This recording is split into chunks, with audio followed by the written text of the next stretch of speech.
À quoi ça sert? Ça veut dire quoi ça? Pourquoi c'est comme ça? C'est où? C'est qui lui? Un jour, une question.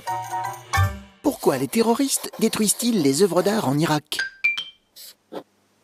Au nord de l'Irak, à Mossoul, des dizaines de sculptures datant de plus de 2000 ans ont été détruites par l'État islamique.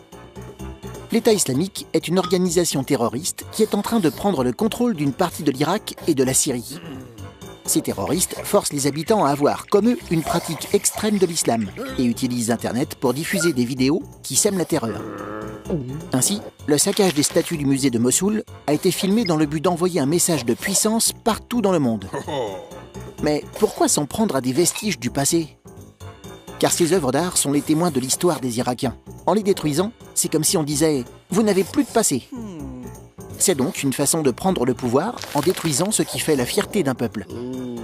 Et c'est aussi une façon de toucher notre civilisation, car c'est dans cette région d'Irak qu'a été inventée l'écriture il y a 5000 ans. Enfin, les terroristes veulent supprimer tous les témoignages d'une époque où l'islam n'existait pas. Détruire l'art et la culture d'une époque, cela s'est déjà souvent produit dans l'histoire. En 2001, en Afghanistan, 2 statues géantes avaient été détruites selon la même logique. Même cas en Afrique, au Mali, en 2013, où des milliers de livres anciens de la bibliothèque de Tombouctou ont été brûlés. À chaque fois, le monde est choqué, car ce sont des trésors uniques et irremplaçables, témoins de l'histoire de toute l'humanité qui disparaissent. Tu te poses des questions?